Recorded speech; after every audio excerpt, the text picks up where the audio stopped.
वालेकुम my YouTube family, कैसे हैं आप सब। आज मैं बना रही हूँ दाल की कचौरी, जो कि बहुत इजी और क्विक रेसिपी है। और सबसे पहले जो है वो मैंने मटर की दाल को तकरीबन एक रात पहले भिगो दिया था। और अगर आप चाहें तो तकरीबन 4-5 घंटे पहले इसको भिगो दें। और उसके बाद इसको कर लेते हैं ग्राइंड। और अच्छे से इसको जो है वो हमने ग्राइंड कर लिया है। अगर आप चाहें तो लकड़ी के इमामदस्ते में भी इसको कूट सकते हैं, लेकिन मैंने इसको अच्छे से ग्राइंड कर लिया है। और उसके बाद जो है वो कुछ इस तरह से दिखती है दाल। और उसके बाद जो है मैंने इसमें ऐड कर दिया तकरीबन 2 अदद प्याज बारीक कटी हुई, बिल्कुल चॉप की हुई बारीक। और उसके बाद मैंने हरा धनिया इसमें ऐड किया, चॉप किया हुआ। और तकरीबन 2 टेबल स्पून मैंने इसमें बेसन ऐड किया। और हस्ब ज़रूरत नमक ऐड किया इसमें। और दरदरी लाल मिर्ची 1 टेबल स्पून ऐड की। और 1 टेबल स्पून मैंने सूखा धनिया ऐड किया। और 1 टीस्पून लाल मिर्ची ऐड की। और उसके बाद मैंने इसमें ज़ीरा ऐड किया 1 टीस्पून। और उसके बाद मैंने इसको अच्छे से मिक्स कर लिया।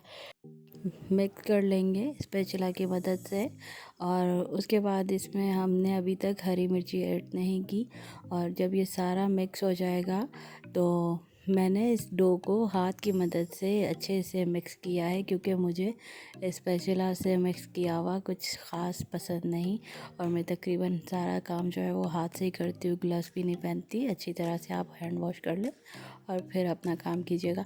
तो उसके बाद मैंने इसको कवर करके तकरीबन आधे घंटे के लिए छोड़ दिया था, या 1 घंटे के लिए छोड़ दें, ठीक है, ताकि जो हमारा जो बेसन है वो भी इसमें अच्छे से मिक्स हो जाए और टिक्कियाँ टूटे ना, अच्छे से पके।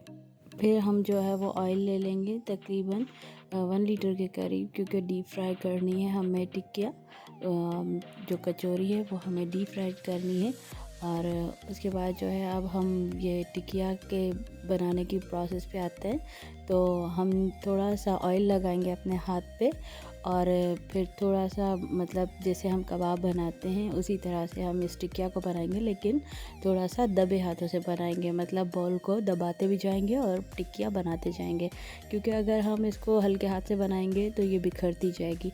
और फिर हम इसको मतलब लो फ्लेम पे डीप फ्राई करेंगे पहले। और एकदम से ही इनको पलटाना नहीं है, क्योंकि अगर एकदम से पलटाएंगे तो सारी टिकिया टूट जाएगी। और ये जैसे मेरे साथ भी एक टिकिया ने ऐसा किया है सीन के वो टूट गई है। और उसके बाद जो है वो मैंने छन्नी में रख के इसको छान लिया ताकि एक्स्ट्रा ऑयल जो है निकल जाए। और बहुत इजी और क्विक रेसिपी है, बहुत मज़ेदार है। आप ज़रूर ट्राई कीजिएगा। अपना ख्याल रखिएगा। अल्लाह हाफ़िज़।